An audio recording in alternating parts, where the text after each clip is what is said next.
வணக்கம் aspirants. Welcome to the best coaching academy. TNPSC எக்ஸாமுக்கான biology questions பார்த்துருந்தோம். அதாவது கிட்டத்தட்ட ஒரு 6 பார்ட்ல பயாலஜி கொஸ்டின்ஸ் ஃபுல்லாகவே பார்த்து முடிச்சிட்டோம்.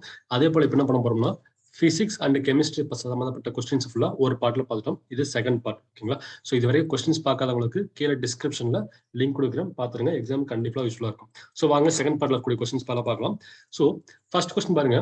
Which one of the following process is used for concentration of argentite ore? ஓகேங்களா? என்ன சொல்றாங்க பாத்தீங்கன்னா, பின்வருவனவற்றுள் அர்ஜென்டைட் தாது எந்த முறையில் அடர்ப்பிக்கப்படுகிறது?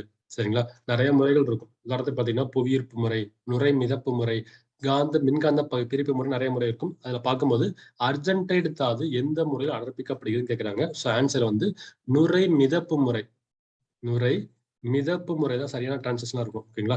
நுரை மிதப்பு முறை. சரிங்களா? அப்ப ஆன்சர் பாருங்க. which one of the following process is used for concentration of argentite ore ன்னு கேட்டாங்கன்னா Froth flotation method, அதாவது நுரை மிதப்பு முறை மூலமா அர்ஜென்டைட் தாது அடர்ப்பிக்கப்படுகிறது.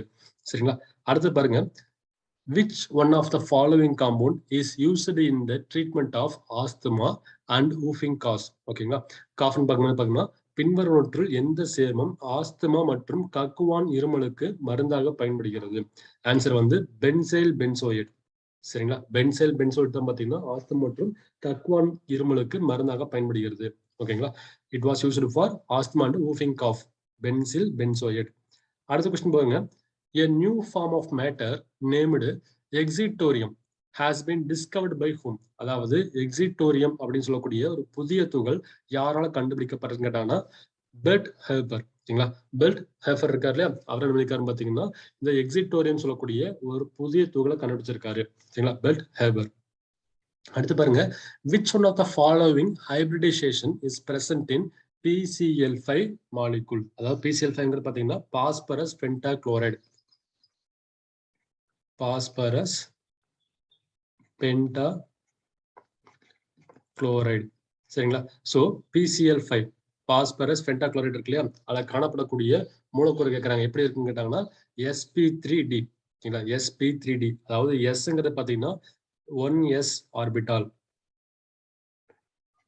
ஓகேங்களா? அடுத்து பாத்தீங்கன்னா p3 கொடுத்துருக்காங்களே, அப்படின்னு அர்த்தம் 3p ஆர்பிட்டால் இருக்கும். அதே போல D2 கொடுத்துருக்காங்க இல்லையா, அப்ப என்ன அப்படி பார்க்கும்போது D. ஓகேங்களா? சோ Dன்னு பார்க்கும்போது என்ன வருதுன்னு பாத்தீங்கன்னா ஓகே 1s ஆர்பிட்டால், அடுத்து 3p ஆர்பிட்டால், அடுத்து பாத்தீங்கன்னா ஒரு d ஆர்பிட்டால். சரிங்களா? இந்த ஷேப்ல இருக்கிறது தான் பாத்தீங்கன்னா PCl5 இருக்கு. அதாவது பாஸ்பரஸ் பென்டாக்ளோரைடு இந்த ஷேப்ல தான் இருக்கும். சரிங்களா? sp3d, அதாவது 1s ஆர்பிட்டால், 3p ஆர்பிட்டால், ஒரு d ஆர்பிட்டால் இந்த ஷேப்ல இருக்கதான் பாத்தீங்கன்னா பாஸ்பரஸ் பென்டாக்ளோரைடு. அடுத்து பாருங்க. Find out the correct equations. ஓகேங்களா? சோ ஃபர்ஸ்ட் ஆப்ஷன் பாத்தீங்கன்னா h = v ஸ்கொயர் it. அது தப்பா இருக்கும். சரிங்களா? சோ அது பார்க்கும்போது அதுக்கு என்ன சொல்றாங்கன்னா h = I ஸ்கொயர் RT. ஓகேங்களா? அல்லது h = v square divided by r into t. இதான் வந்து கரெக்டான ஃபார்முலா இருக்கும். அடுத்து பாருங்க. v = IR. அது கரெக்ட் தான். ஓகேங்களா? சோ இது பாத்தீங்கன்னா ஓம்ஸ் லான்னு சொல்லுவாங்க. ஓம்ஸ் லா, ஓம் விதின்னு சொல்றோம் இல்லையா, அதான் ஓம்ஸ் லா. ஓகேங்களா? இதுல விங்கிறது வோல்டேஜ். ஓகே. ஐங்கிறது கரண்ட். அடுத்து ஆர் பாத்தீங்கன்னா ரெசிஸ்டன்ஸ். ஓகேங்களா? சோ v = IRங்கிறது ஓம் விதியா இருக்கு. சரிங்களா? அடுத்து பாருங்க. P = VI. அதுவும் கரெக்ட் தான். சோ இது என்ன பண்ணுங்க பாத்தீங்கன்னா எலக்ட்ரிக் பவர் குறிப்பிடுது. சோ வந்து P = VIங்கிறது கரெக்ட். இதுல Pங்கிறது வந்து எலக்ட்ரிக் பவர் குறிக்குது. அடுத்து V இருக்கு இல்லையா, சோ V என்னன்னு பாத்தீங்கன்னா பொட்டன்ஷியல் டிஃபரன்ஸ் இன் சர்க்யூட். நம்ம சர்க்யூட் போயிட்டு இருக்கு இல்லையா, அழுகக்கூடிய பொட்டன்ஷியல் டிஃபரன்ஸ் குறிக்கிறதா வியா இருக்கும். ஓகேங்களா? அடுத்து பாத்தீங்கன்னா F = mv ஸ்கொயர் கொடுத்துருக்காங்க. சோ அது கொஞ்சம் தவறா இருக்கு. ஏன்னு பார்க்கும்போது so F = mv square divided by r. சரிங்களா? இந்த Fங்கிறது பாத்தீங்கன்னா மேக்னெட்டிக் ஃபோர்ஸ் சொல்லுது. சரிங்களா? Fங்கிறது மேக்னெட்டிக் ஃபோர்ஸ் சொல்லுது. சோ வந்து சரியான விடை பார்க்கும்போது 2, 3 சரியா இருக்கு. சரிங்களா? மத்த 1, 4 தவறா இருக்கு. அதுக்கான சரியான விடையும் பார்த்துக்கங்க. எக்ஸாம்ல கேட்க வாய்ப்பு இருக்கு. கேட்டா சரியா எழுதிடணும். இந்த மாதிரி கொஸ்டின்ஸ் கேட்கும்போது எது சரின்னு தெரிஞ்சுக்கிட்டு கூடவே தவறா கொடுத்துருக்காங்க இல்லையா, அதுக்கு சரியான விடையும் தெரிஞ்சுக்கணும். கண்டிப்பா எக்ஸாம் யூஸ்ஃபுல்லா இருக்கும். சரிங்களா? பாருங்க. v = IRங்கிறது கரெக்ட். அதே போல P = VIங்கிறது கரெக்ட். அப்போ வந்து ஆப்ஷன் 2 மற்றும் 3 தான் கரெக்டா இருந்திருக்கு. அடுத்து பாருங்க, the red light has a wavelength of 7000 Armstrong in nanometer it is. அதாவது என்ன சொல்றாங்கன்னா, சிவப்பு நிற ஒளியோட அலைநீளம் வந்து 7000 ஆம்ஸ்ட்ராங்கா இருக்கு. அப்படி பார்க்கும்போது பாத்தீங்கன்னா அதை நானோமீட்டர்ல என்ன கேக்குறாங்க, சரிங்களா? ஆம்ஸ்ட்ராங் நம்ம சொல்றாங்கன்னா நானோமீட்டர் மதிப்பு பார்க்க சொல்றாங்க. ஸோ ஆன்சர் பார்க்கும்போது 700 நானோமீட்டரா இருக்கும். சரிங்களா? 700 நானோமீட்டர் தான் வந்து இதுக்கான ஆன்சரா இருக்கு. சரிங்களா? அது தெரிஞ்சுங்க. அடுத்து பாருங்க, இன் uniform circulation motion the linear velocity perpendicular to, ஓகேங்களா? சோ சீரான வட்ட இயக்கத்தில் நேர்கோட்டு திசை வேகம் கீழ்கண்டவற்றுள் எதற்கு செங்குத்தாக இருக்கும்? சரிங்களா? சோ பாத்தீங்கன்னா வந்து ஆர் வெக்டருக்கு செங்குத்தாக இருக்கும். சரிங்களா? சீரான வட்ட வேக இயக்கத்தில் நேர்கோட்டு திசை வேகம் ஆர் வெக்டருக்கு செங்குத்தாக இருக்கும். ஓகேங்களா? In uniform circular motion the linear velocity perpendicular to radius vector. ஓகேங்களா? சோ அடுத்த கொஸ்டின் பாருங்க, what is the valency of nitrogen with atomic number 7 and mass number 14? அணு எண் 7 நிறை எண் 14 கொண்ட நைட்ரஜன் அணுவின் இணைதிறன் என்ன? ஆன்சர் வந்து 5. சரிங்களா? சோ வந்து the valency of nitrogen with atomic number 7 and mass number 14 is 5. ஓகேங்களா? அணு எண் 7 நிறை எண் 14 கொண்ட நைட்ரஜனோட இணைதிறன் வந்து 5 இருக்கு. சோ அடுத்து பாருங்க, ஐடென்டிஃபை த டைப்ரோட்டிக் ஆசிட், அதாவது வந்து இரு புரோட்டான் இருக்கக்கூடிய அமிலம், diprotonic. So identify the diprotonic acid from the following set of acids. ஓகேங்களா? என்ன சொல்றாங்க, கீழ்கண்ட அமிலங்களில் இரு புரோட்டானிக் அமிலத்தை, அதாவது டைப்ரோட்டிக் அமிலத்தை கண்டுபிடிக்கணும். ஸோ ஆன்சர் பாத்தீங்கன்னா வந்து H2SO4. H2SO4 தான் வந்து டைப்ரோட்டானிக் அமிலமா இருக்கு. சரிங்களா? அது தெரிஞ்சுக்கும். அடுத்து பாருங்க, which of the following is not an insecticide? கீழ்கண்டவற்றுள் எது பூச்சிக்கொல்லி மருந்து அல்ல? சரிங்களா? ஸோ ஆன்சர் பாத்தீங்கன்னா வந்து ஐசோஃப்ரென். ஐசோஃப்ரென் பாத்தீங்கன்னா வந்து பூச்சிக்கொல்லி மருந்தே கிடையாது. சரிங்களா? ஸோ வந்து பூச்சிக்கொல்லி கிடையாது. அப்ப என்ன பண்றாங்க பாத்தீங்கன்னா, it is used for production of synthetic rubber of tyre. Production of synthetic rubber of tyre. நம்ம டயர் தயாரிக்கிறோம் இல்லையா, சக்கரத்துக்கான டயர், அது தயாரிக்கும் பாத்தீங்கன்னா சிந்தட்டிக் ரப்பர் உற்பத்தி பண்றதுக்கு இந்த ஐசோஃப்ரின் பயன்படுது. சரிங்களா? மத்த எல்லாமே இன்செக்டிசைட், அதாவது மாலத்தியான், பாரத்தியான், டயர்னியான். ஓகேங்களா? டயர்ஜியான் பாத்தீங்கன்னா வந்து இன்செக்டிசைடா இருக்கும். ஐசோஃப்ரின் வந்து இன்செக்டிசைட் கிடையாது, பூச்சிக்கொல்லி மருந்து கிடையாது. அது என்ன பண்ணுது, டயர் தயாரிக்கும் போது ரப்பர் டியூப் போடுறோம் இல்லையா, அந்த ரப்பர் டியூப்க்கு வந்து சிந்தட்டிக் ரப்பருக்கு உற்பத்தி பண்ண பயன்படுது. அடுத்து பாருங்க, Einstein got the Nobel prize for. ஓகேங்களா? எந்த கண்டுபிடிப்பிற்கு ஐன்ஸ்டீனுக்கு நோபல் பரிசு பெற்றார்னு கேட்டாங்கன்னா ஒளி மின் விளைவு, அதாவது போட்டோ எலக்ட்ரிக் எஃபெக்ட் தான் வந்து ஐன்ஸ்டீன் காட் நோபல் பிரைஸ். ஓகேங்களா? முக்கியமான கொஸ்டின். ஸோ அப்படி பார்க்கும்போது ஒவ்வொரு வருஷமும் நடக்கக்கூடிய நோபல் பிரைஸ் இருக்கு இல்லையா, அது ஒவ்வொரு துறைக்கும் கேட்பாங்க. சரிங்களா? பயாலஜில யாரு கொடுத்துருக்காங்க, பிசிக்ஸ்ல யாரு கொடுத்துருக்காங்க, இந்த மாதிரிலாம் கொஸ்டின் கேட்க வாய்ப்பு இருக்கு. ஆனா வந்து ரீசெண்டா கூட கரண்ட் அப்டேஷன் பாத்துருங்க. ஓகேங்களா? சோ வந்து பார்க்கும்போது ஐன்ஸ்டீன் நோபல் பிரைஸ் எது கிடைச்சிருக்குன்னா ஒளிமின் விளைவு. ஓகே, அடுத்த கொஸ்டின் பாருங்க, name the device used to produce high output power. அதிக அளவிலான மின்சக்தியை, அதிக அளவிலான சக்தியை உற்பத்தி செய்யக்கூடிய உபகரணம் கேட்கறாங்கன்னா CO2 லேசர். ஓகேங்களா? அதிக அளவுல சக்தியை உற்பத்தி செய்யக்கூடியது CO2 லேசரா இருக்கு. ஓகேங்களா? CO2 laser. அடுத்து பாருங்க, visible light of solar radiation supplies the main energy of photosynthesis. Point out the wavelength of a visible spectrum. என்ன சொல்றாங்கன்னா, சூரிய கதிர்களில் காணக்கூடிய ஒளி என்ன பண்ணுது, ஒளிச்சேர்க்கைக்கான சக்தியை வழங்குகிறது. சரிங்களா? அவற்றின் அலைநீளம் குறிப்பிடுக. சரிங்களா? என்ன பண்ணு பாத்தீங்கன்னா, சூரிய சக்தி இருக்கு இல்லையா, அதுக்கு சில ஒளி என்ன பாத்தீங்கன்னா நமக்கு ஒளிச்சேர்க்கைக்கு, சரிங்களா, போட்டோசிந்தசிஸ் தேவையான இந்த எனர்ஜி கொடுக்குது. அப்படி இருக்கும்போது அதோட வேவ்லென்த் தான் கேட்கறாங்க. ஆன்சர் பாத்தீங்கன்னா வந்து 300 nm இருந்து 720 nm இருக்கும். சரிங்களா? ஸோ 300 nm இருந்து 720 nm இருக்கு இல்லையா, அதான் வந்து நமக்கு தேவையான போட்டோசிந்தசிஸ் தேவையான எனர்ஜியை கொடுக்கக்கூடிய வேவ்லென்த்தா இருக்கு. சரிங்களா? ஸோ அடுத்து பாருங்க, which of the following compounds of nitrogen is called laughing gas? இது அடிக்கடி கேட்ட ஒரு கேள்வி. சரிங்களா? சோ கீழ்கண்ட நைட்ரஜன் சேர்மங்களில் எது சிரிக்க வைக்கும் வாயு என்று அழைக்கப்படுகிறது? சரிங்களா? ஆன்சர் பாத்தீங்கன்னா வந்து நைட்ரஸ் ஆக்சைடு, N2O. இந்த மாதிரி கெமிக்கல் ஃபார்முலாவும் பார்த்துங்க, கெமிக்கல் நேமும் பார்த்துங்க. Nitrous oxide, N2O. சரிங்களா? கீழ்கண்டவற்றில் எதுன்னு பாத்தீங்கன்னா வந்து சிரிக்க வைக்கும் வாயு நைட்ரஸ் ஆக்சைடு, N2O. அதான் வந்து லாஃபிங் கேஸ் அழைக்கப்படுது. அடுத்து பாருங்க, name the raw material used in the production of glass. ஓகேங்களா? கண்ணாடி தயாரிப்பில் பயன்படுத்தக்கூடிய மூலப்பொருள் கேட்டாங்கன்னா சிலிக்கா. ஸோ கிளாஸ் தயாரிக்க முடியல, அதில் வந்து பயன்படக்கூடிய மூலக்கூறு பார்த்தீங்கன்னா முக்கியமான மூலக்கூறு சிலிக்காவா இருக்கு. அடுத்து பாருங்க, ஹூ டிஸ்கவர்டு எக்ஸ் ரேஸ். ஓகேங்களா?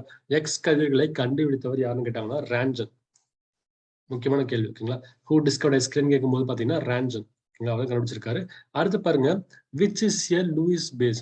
ஆல்ரெடி கேட்ட ஒரு கேள்வி. சரிங்களா?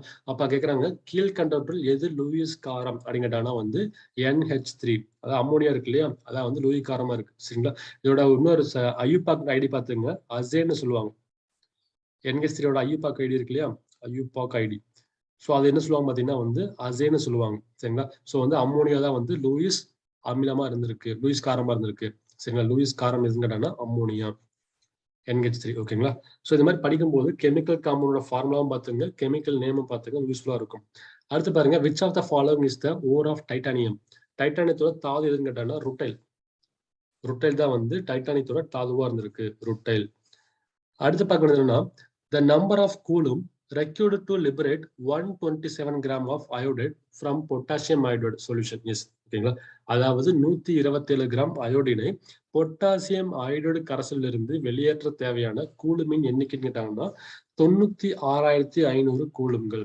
அவர் 96,500 கூலும்ஸ். ஓகேங்களா? அது என்ன பண்ணுது, நமக்கு 127 கிராம் அயோடைடை வந்து பொட்டாசியம் அயோடைடு சொல்யூஷன்ல இருந்து பிரிச்செடுக்க பயன்படுது, வெளியேற்ற தேவைப்படுது.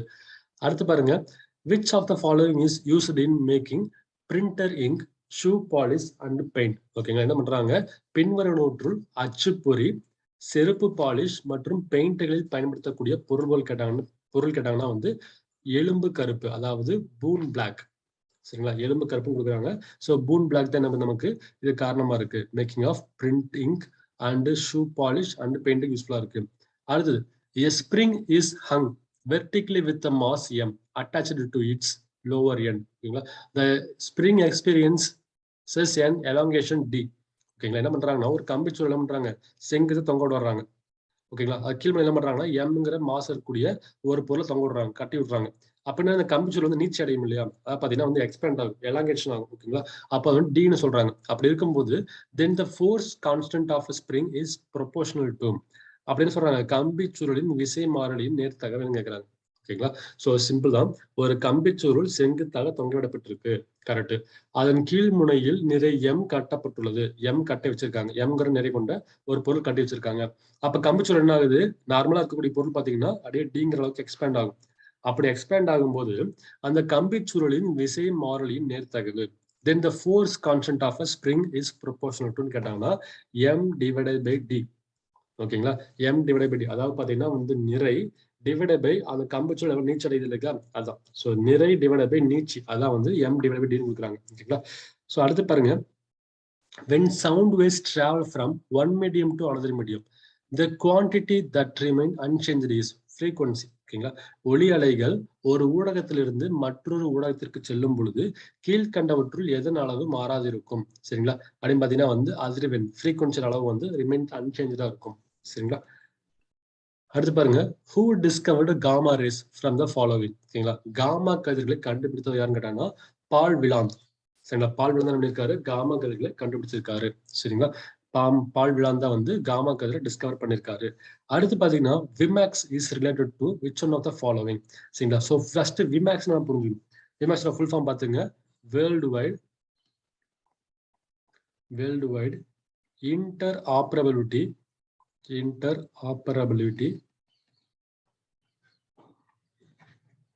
for microwave access. சரிங்களா?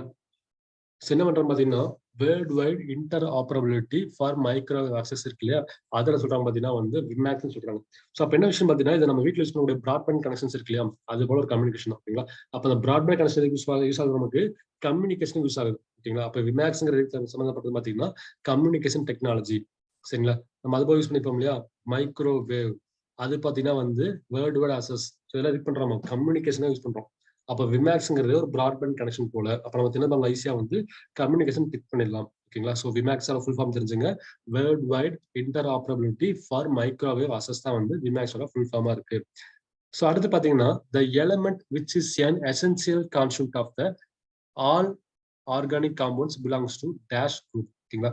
அனைத்து கரிம சேர்மங்களுக்கும் அடிப்படையான தனிமம் எந்த தொகுதியில் அமைந்ததுன்னு கேட்கறாங்க. சரி, ஆன்சர் பாத்தீங்கன்னா 14வது தொகுதி, 14th குரூப்ல இருக்கு.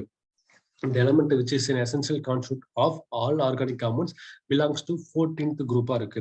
14வது தொகுதியில் தான் அனைத்து கரிம சேர்மங்களுக்கும் அடிப்படையான தனிமம் வந்து அமைஞ்சிருக்கு. அடுத்த கேள்வி பாருங்க. What is the compound of calcium used in white washing buildings? ஓகேங்களா. ஸோ கட்டடங்களுக்கு இடம் மட்டும் வெள்ளை அடிக்கிறோம் இல்லையா, அதற்கு பயன்படுத்தக்கூடிய கால்சியத்தின் சேர்மம் என்னன்னு கேட்கறாங்க. சரிங்களா. So calcium hydroxide. சரிங்களா. கால்சியம் ஹைட்ராக்சைடு நமக்கு வந்து யூஸ்ஃபுல்லா இருக்கு கட்டுறதுக்கு, பெயிண்ட் அடிக்கிறதுக்கு. சரிங்களா. ஸோ அடுத்து பாருங்க. Electromagnets are made of soft iron because of soft iron has. ஓகேங்களா. மின்காந்தங்கள் என்ன பண்ணுது, தேனிரும்பு கொண்டு உருவாக்கப்படுகிறது. அதாவது சாஃப்ட் அயன் கொண்டு உருவாக்கப்படுகிறது. பிகாஸ் இந்த தேனிரும்பு இருக்கு இல்லையா, எந்த கொண்டிருக்கும் பாத்தீங்கன்னா ஆப்ஷன் பி, அதிக காந்த ஏற்பு திறனையும் குறைவான மீத காந்த துணையும் கொண்டிருக்கு. சரிங்களா. அதிக காந்த ஏற்பு திறனையும் குறைவான மீத காந்த துணையும் கொண்டிருக்கு. அதனால என்ன பண்றோம், நம்ம ஒவ்வொரு மின்காந்தம் தயாரிக்கும் போது நம்ம வந்து தேனிரும்பு யூஸ் பண்றோம். ஓகேங்களா. So electromagnets are made of soft irons. ஓகேவா, soft irons because the soft iron has high susceptibility and low retentivity. ஓகேங்களா. High susceptibility and low retentivity. ஓகேங்களா. அது காரணமா இருக்கு. அடுத்து பாருங்க.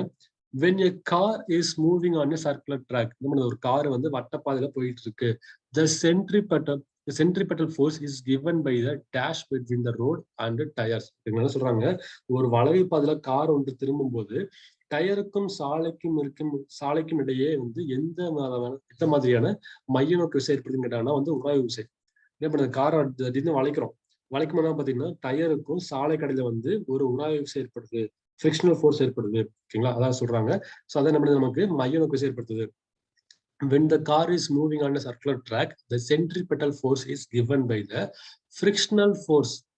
Frictional force between the road and tire. வளைவு பாதையில் கார் ஒன்று திரும்பும் பொழுது டயருக்கும் சாலைக்கும் இடையே உள்ள உராய்வு விசை மைய நோக்கு விசை ஏற்படுத்துது.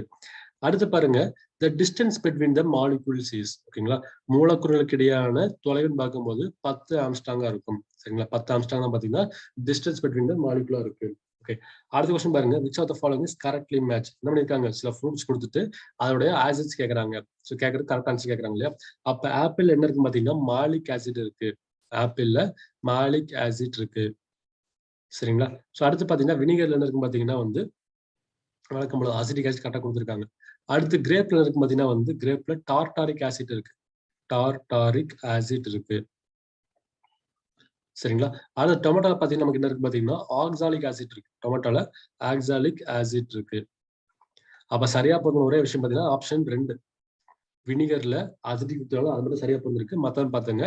ஸோ ஆப்பிள்ல வந்து மாலிக் அமிலம், அதே போல வந்து வினிகர்ல அசிட்டிக் ஆசிட் கரெக்டா கொடுத்துருக்காங்க. ஸோ திராட்சையில பாத்தீங்கன்னா வந்து டார்டாரிக் கொடுத்துருக்காங்க. அடுத்து பாத்தீங்கன்னா வந்து தக்காளியில வந்து ஆக்சாலிக் அமிலம் இருக்கு. சரிங்களா. அது தெரிஞ்சுங்க. ஸோ ஆன்சர் பார்க்கும்போது ஆப்ஷன் 2, ஸோ வினிகர்ல அசிட்டிக் ஆசிட் மட்டும் தான் கரெக்டா போதி கொடுத்துருக்காங்க. மற்ற ஆன்சர் தெரிஞ்சுங்க. அடுத்து பாருங்க, which one of the following is correctly arranged in their increasing order of reactivity? கீழ்கண்டவற்றுள் அவற்றின் செயல்திறன் அடிப்படையில். ஸோ ரியாக்டிவிட்டி பேஸ் பண்ணி பார்க்கும்போது ஏர் வரிசையில் அமைஞ்சிருக்குன்னு கேட்டாங்கன்னா வந்து option 2, sodium, calcium, magnesium, aluminium. சரிங்களா. ஆப்ஷன் 2 தான் வந்து சரியான விடையா இருக்கு. Sodium, calcium, magnesium and aluminium. அடுத்து பாருங்க, மேட்ச் த ஃபாலோவிங். என்ன சொல்லிருக்காங்கன்னா விதிகள் கொடுத்து அது யார் கொஞ்சம் கேட்கறாங்க. So Newton. சரிங்களா. நியூட்டன் இருக்காரு இல்லையா, ஒரு நிமிஷம். ஸோ நியூட்டன் பார்க்கும்போது என்ன பண்ணியிருக்காரு, லா ஆஃப் மோஷன், இயக்க விதி கண்டுபிடிச்சிருக்காரு.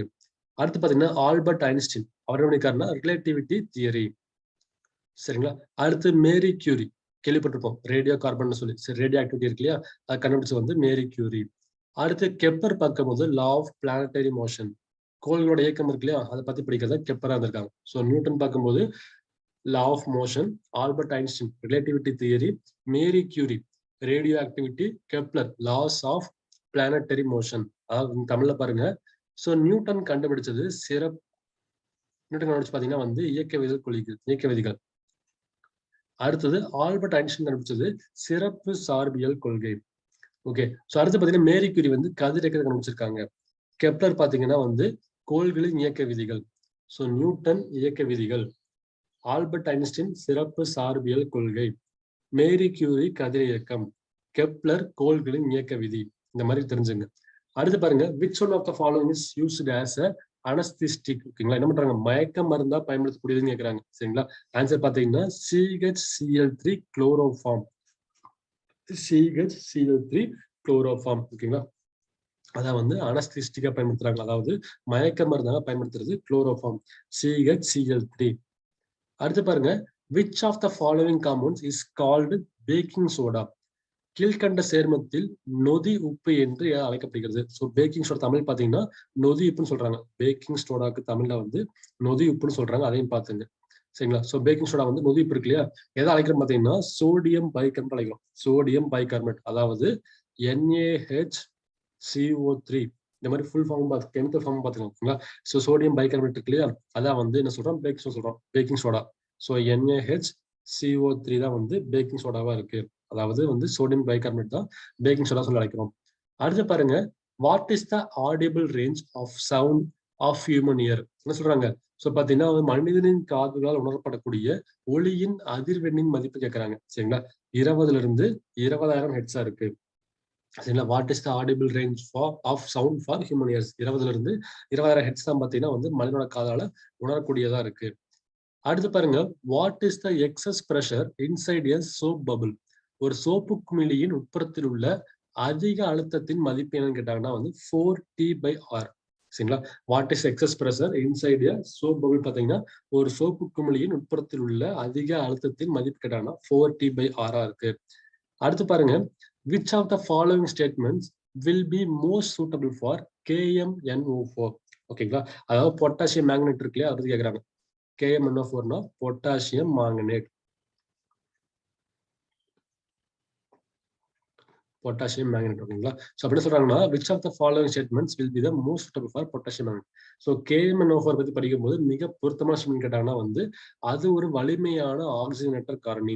It is a powerful oxidizing agent. So KMNO4 இருக்கு இல்லையா, பொட்டாசியம் மேக்னெட் இருக்கு இல்லையா, பொட்டாசியம் மேக்னெட் பாத்தீங்கன்னா ஒரு வலிமையான ஆக்சிஜனேற்ற காரணி, அதாவது பவர்ஃபுல் ஆக்சிடைசிங் ஏஜென்ட்டா இருக்கு KMNO4. அடுத்து பாருங்க, which of the following is an disinfectant? ஓகேங்களா, கீழ்கண்டவற்றில் கிருமி நாசினி மருந்து கேக்குறாங்க. DDT. DDT இல்லையா, அதான் வந்து மிக சிறந்த ஒரு டிஸ்இன்ஃபெக்டண்டா இருக்கு. அப்ப DDT ஃபுல் ஃபார்ம் பாத்துங்க, டைக்ளோரோ. ஓகேங்களா, dichloro diphenyl, dichloro diphenyl trichloro ethane. சரி, என்ன சொல்றாங்க, டைக்ளோரோ டைஃபினைல் ட்ரைக்ளோரோ ஈத்தேன் தான் பாத்தீங்கன்னா DDT-ஆ இருக்கு. சரிங்களா, DDT பாத்தீங்கன்னா டைக்ளோரோ டைஃபினைல் ட்ரைக்ளோரோ ஈத்தேன் தான் வந்து DDT-ஆ இருக்கு. இது மிக சிறந்த ஒரு கிருமி நாசினியாக இருக்கு. அடுத்து பாருங்க, what is the value of temperature coefficient of a ceramic dielectric? ஓகேங்களா, பீங்கான் மின்காப்புகளின் வெப்ப குணகத்தின் மதிப்பு கேட்கறாங்க. இன்ஃபினிட்டி, முடிவில்லாம இருக்கும். சரிங்களா, what is the value of temperature coefficient of a ceramic dielectric? பீங்கான் மின்காப்பகத்தின் வெப்ப குணகத்தின் மதிப்பு வந்து முடிவில்லாம இருக்கும், இன்ஃபினிட்டியா இருக்கு. சரிங்களா, அடுத்த கொஸ்டின் பாருங்க, where should metacentric of a ship lie to keep it in equilibrium? ஒரு கப்பல் சமநிலையில் இருக்க வேண்டுமானால் அக்கப்பலின் மிதவை காப்பு மையம் எங்கே இருக்க வேண்டும்? சரிங்களா, ஈர்ப்பு மையத்திற்கு மேலே. சரிங்களா, above the center of gravity. ஒரு கப்பலோட ஸ்டாண்டர்டா நிலையா இருக்கணும் இல்லையா, அதுக்கு வந்து என்ன பண்ணணும், மிதவை காப்பு மையம் வந்து ஈர்ப்பு மையத்துக்கு மேல அமைஞ்சிருக்கணும். To above the center of gravity இருக்கணும்.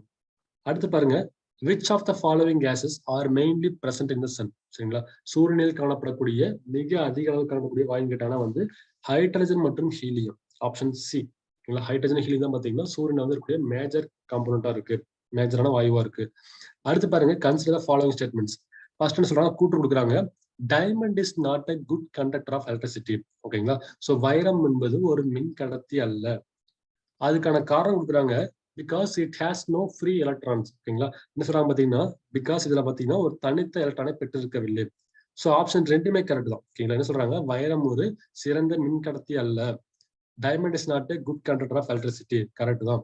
Because it has no free electrons, அதுவும் கரெக்ட் தான். ஸோ ஆப்ஷன் ஏ, அதாவது வைரம் ஒரு மின் கடத்தி அல்ல, காரணம் இதுல வந்து தனித்த எலக்ட்ரான்களை பெற்றிருக்கவில்லை. ஸோ அப்படின்னா அது ஆப்ஷன் ஏவும் கரெக்ட் தான், பியும் கரெக்ட் தான். அதாவது காரணமும் சரி கூட்டும் சரி, கூற்று காரணம் வந்து கூற்றுக்கு சரியா விளக்கமா இருக்கு. ஓகேங்களா, ஆப்ஷன் ஏ. அடுத்து பாருங்க, carbon forms large number of organic compounds due to. Carbon அதிகப்படியான கரிமச் சேர்மங்களை உருவாக்க காரணம். Carbon forms large number of organic compounds due to catenation. ஓகேங்களா? ஸோ சங்கிலி தொடராக்கம். என்ன பண்றாங்க பாத்தீங்கன்னா, கார்பன் வந்து அதிகப்படியான கரிமச் சேர்மங்களை உருவாக்குது. காரணம் பாத்தீங்கன்னா சங்கிலி தொடராக்கம், கேட்டனேஷனா இருக்கு. சரிங்களா? அடுத்து பாருங்க, fuse wires used in electric circuits is based on the principle of. மின் சுற்றுகளில் பயன்படுத்தக்கூடிய மின் உருகியலை எந்த தத்துவத்தின் அடிப்படையில் செயல்படும் கேட்டாங்கன்னா வந்து Joule's law of heating, Joule வெப்ப அடிப்படையில் வந்து செயல்படுது. சர்க்கியூட் சின்னதா பாத்தீங்கன்னா ஃபியூஸ் வயர் போட்டுருப்போம். ஓகேங்களா? அது எந்த லா படி கேட்டாங்கன்னு பாத்தீங்கன்னா ஜூல் வெப்ப விளைவு விதி. ஓகேங்களா? So fuse wires used in electric circuit is based on the principle of Joule's law of heating. அடுத்த கொஸ்டின் பாருங்க, எலக்ட்ரோ மேக்னெட்டிக் வேவ்ஸ் ஆர். ஓகேங்களா? மின்காந்த அலைகள் என்பது டிரான்ஸ்வர்ஸ் வேவ்ஸ், குறுக்கு அலைகள். சரிங்களா? Electromagnetic waves are transverse waves, அதாவது மின்காந்த அலைகள் என்பது குறுக்கு அலைகளா இருக்கு. அடுத்து பாருங்க, a particle moves with constant velocity. What is the force acting on the particle? ஓகேங்களா? மாறா திசைவேகத்தில் செல்லும் துகளின் மீது செயல்படும் விசையின் மதிப்பு எப்படிங்கிறாங்கன்னா சுழியமாக இருக்க வேண்டிய அவசியம் இல்லை. It need not to be zero. A particle moves with constant velocity. What is the force acting on the particle? Need not to be zero. அதாவது மாறா திசைவேகத்தில் செல்லக்கூடிய ஒரு துகளின் மீது செயல்படும் விசையின் மதிப்பு சுழியமாக இருக்க வேண்டிய அவசியம் இல்லை. ஓகேங்களா? ஸோ அடுத்த கொஸ்டின் பாருங்க, which of the following are carbonate ores. ஓகேங்களா? பின்வருவற்றுள் கார்பனேட் தாதுக்கள் எவன்னு கேட்டாங்கன்னா வந்து option C magnesite and siderite. ஓகேங்களா? Option C magnesite and siderite இருக்கு இல்லையா, அதான் வந்து கார்பனேட் ஓர்ஸா இருக்கு. அடுத்து பாருங்க, according to the modern atomic theory which of the following statement is wrong. ஓகேங்களா? இது வந்து தவறுன்னு கேட்கறாங்க. ஃபர்ஸ்ட் கொஸ்டின் பாருங்க, first option atom is the smallest particle that takes part in the reaction. Correct தான். ஓகேங்களா? Atoms R indivisible. பட் இப்ப என்ன பண்றாங்க, மாடர்ன் அட்டாமிக் தியரி படி ஆட்டமை உடைக்க முடியும்னு சொல்லிட்டு இருக்காங்க. சரிங்களா? ஸோ அடுத்து பாருங்க, atoms of the same element may not be similar in all their properties. அதுவும் கரெக்ட் தான். அடுத்து பாருங்க, atoms of different elements may be similar in some part of their properties. Correct தான். ஓகேங்களா? அதாவது நவீன அணு கொள்கையை பொறுத்தவரை பின்வருவற்றில் எது தவறான கூற்றுன்னு கேட்கிறாங்கன்னா, அணு என்பது வேதி வினையில் ஈடுபடும் மிகச்சிறிய துகள். கரெக்ட். அணுவை பிளக்க இல்லாத சொல்றாங்களே, அது தப்பா இருக்கு. அடுத்து பாருங்க, ஒரு தனிமத்தின் அனைத்து அணுக்களும் அனைத்து பண்புகளிலும் ஒத்திருக்க வேண்டிய அவசியம் இல்லை. அதுவும் சரிதான். வெவ்வேறு தனிமங்கள் அணுக்கள் சில பண்புகளில் ஒத்திருக்கும். அதுவும் சரிதான். ஓகேங்களா? அப்ப தவறான கூற்றுன்னு கேட்டாங்கன்னா ஆப்ஷன் பி இருக்கு இல்லையா, அதுதான் வந்து மாடர்ன் அட்டாமிக் தியரி படி தவறா இருக்கு. அடுத்த கொஸ்டின் பாருங்க, what is the covalency of nitrogen in ammonia molecule. அம்மோனியாவில் உள்ள நைட்ரஜனின் சக பிணைப்பு கேட்டாங்கன்னா வந்து அதாவது பார்த்தா 3. ஓகேங்களா? அம்மோனியா இருக்கு NH3, அந்த NH3 இருக்கக்கூடிய நைட்ரஜன் சகப்பிணைப்பு கேட்டாங்கன்னா வந்து 3 இருக்கு. ஓகே. ஸோ அடுத்து பாருங்க, which of the following is strong acid and strong base reaction. ஓகேங்களா? எது வந்து ஒரு ஸ்ட்ராங்கான வலிமை மிகுந்த அமிலமாகவும் ஒரு வீரியம் மிகுந்த காரமாகவும் இருக்கக்கூடிய வினை கேட்கறாங்க. ஓகேங்களா? ஸோ ஆன்சர் பார்த்தீங்கன்னா சொல்றாங்கன்னா HCl plus NaOH. ஓகேங்களா? HCl plus NaOH இருக்கு இல்லையா, அதான் வந்து இது காரணமா இருக்கு. HCl அப்படிங்கிறது ஹைட்ரஜன் குளோரைடு. HCl பார்த்தீங்கன்னா ஹைட்ரஜன் குளோரைடு. அடுத்து NaOH இருக்கு இல்லையா, அதாவது சோடியம் ஹைட்ராக்சைடு. Sodium hydroxide. சரிங்களா? அப்ப பார்க்கும்போது பின்வருவற்றுள் வீரியம் மிகுந்த அமிலம் மற்றும் வீரியம் மிகுந்த கார வினைன்னு பார்க்கும்போது HCl plus NaOH, அதாவது ஹைட்ரஜன் குளோரைடு பிளஸ் வந்து சோடியம் ஹைட்ராக்சைடா இருக்கு. ஓகேங்களா? அதான் வந்து strong acid and strong base ரியாக்ஷனா இருக்கக்கூடியது. அடுத்து பாருங்க, methane is the carbon compound. Its molecular formula is. சொன்னோம் இல்லையா, ஒரு ஃபார்முலா படிக்கிறீங்கன்னா கெமிக்கல் ஃபார்முலா படிக்கணும், அதே போல வந்து கெமிக்கல் நேம் படிச்சோம் இல்லையா. அப்ப கேட்கறாங்க பாருங்க, மீத்தேனுக்கான கெமிக்கல் ஃபார்முலா கேட்கறாங்க, molecular formula. So CH4. Methane ஒரு கார்பனை கொண்டுள்ள மூலக்கூறு, அதனுடைய மூலக்கூறு வாய்ப்பாடுன்னு கேட்கறாங்க. ஸோ மாலிகுலர் ஃபார்முலா வந்து CH4 இருக்கு. CH4 தான் மீத்தேனா இருக்கு. சரிங்களா? அது தெரிஞ்சுக்கணும். அடுத்து பாருங்க, nitrous oxide is known as laughing gas. Already கேட்ட ஒரு கேள்வி. ஓகேங்களா? நைட்ரஸ் ஆக்சைடு பாத்தீங்கன்னா லாஃபிங் கேஸ் அழைக்கப்படுது.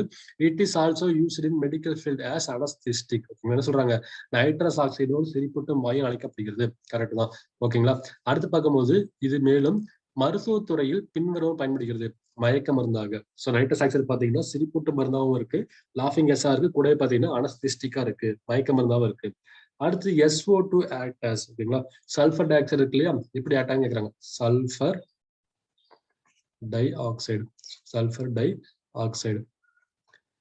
ஸோ எப்படி பார்த்தீங்கன்னா ஆக்சிஜனேற்ற மற்றும் ஒடுக்கும் காரணி both reducing and oxidising agent. ஓகேங்களா, SO2 பார்த்தீங்கன்னா போத் ரிடியூசிங் அண்ட் ஆக்சிடைசிங் ஏஜென்டா இருக்கு. சரிங்களா, சல்ஃபர் டை ஆக்சைடு பார்க்கும் போது ஆக்சிஜனேற்ற மற்றும் ஒடுக்கும் காரணியா இருக்கு. அடுத்து பாருங்க, which one of the components is not a protonic acid. பின்வருவற்றில் எது வந்து புரோட்டான் அமிலம் அல்லன்னு கேட்டாங்கன்னா BOH3, அதாவது போரிக் ஆசிட். சரிங்களா, அது பாத்தீங்கன்னா வந்து போரிக் ஆசிட் இருக்கு. பின்வருவற்றில் எந்த சேர்மம் புரோட்டான் அமிலம் கேட்டாங்கன்னா அமிலம் அல்லன்னு கேட்டாங்கன்னா வந்து போரிக் ஆசிட் வந்து போரிக் ஆசிட் இருக்கு இல்லையா, அது வந்து புரோட்டானிக் அமிலமா இல்ல. சரிங்களா, அது தெரிஞ்சுங்க. போரிக் ஆசிட் வந்து புரோட்டானிக் அமிலம் கிடையாது. அடுத்து, according to Moseley's law, the frequency of the spectral line in X-ray spectrum varies as. மோஸ்லேயின் விதிப்படி அலைமானியின் அலைவெண்ணை பொறுத்து எக்ஸ் கதிர்களின் அலைமாலை எவ்வாறு வேறுபடுகிறது கேட்டாங்கன்னா ஆப்ஷன் பி, தனிமத்தின் அணு எண்ணின் இருமடங்கை பொறுத்து வேறுபடுகிறது. சரிங்களா, மோஸ்லேயின் விதிப்படி அலைமானியின் அதிர்வெண்ணை பொறுத்து எக்ஸ் கதிரின் அலைமாலை தனிமத்தின் அணு எண்ணின் இருமடங்கை பொறுத்து வேறுபடுகிறது. According to Moseley's law, the frequency of spectral line in X-ray spectrum varies as the square of the atomic number of element. ஓகேங்களா, அதை பொறுத்து வேறுபடுது. அடுத்து பாருங்க, நியூக்ளியர் ஃபோர்ஸஸ் ஆர், அணுக்கரு விசை என்பது ஸ்ட்ராங்லி அட்ராக்டிவ் ஃபோர்ஸா இருக்கும். அதாவது அதிக அளவில் இருக்கக்கூடிய இதா இருக்கும். ஓகேங்களா, அணுக்கரு விசை என்பது அதிக அளவில் இருக்கக்கூடியது. ஸோ ஃப்ரெண்ட்ஸ், இந்த டாபிக்ல இந்த வீடியோல பார்க்கும்போது ப்ரீவியஸ் இயர்ல கேட்ட பிசிக்ஸ் அண்ட் கெமிஸ்ட்ரியோட செகண்ட் பார்ட் ஃபுல்லா பார்த்துருக்கோம். ரிமைனிங் அப்கமிங் வீடியோஸ்ல பாத்தீங்கன்னா தேர்ட் பார்ட் ஃபோர்த் பார்ட்லயும் நிச்சயமா வந்து ப்ரீவியஸ் இயர் கொஸ்டின்ஸ் ஃபுல்லா கம்ப்ளீட் பண்ணிடலாம். எக்ஸாம் கண்டிப்பா யூஸ்ஃபுல்லா இருக்கும். ஒவ்வொரு தடவை கெமிஸ்ட்ரி படிக்கும் என்ன பண்ணுங்க, அந்த மாலிகுலர் ஃபார்மா எழுதி பாருங்க, அதுக்கான நேம் எழுதி பாருங்க, கண்டிப்பா கேட்க வாய்ப்பு இருக்கு. ஓகேங்களா, தேங்க்யூ ஸோ மச்.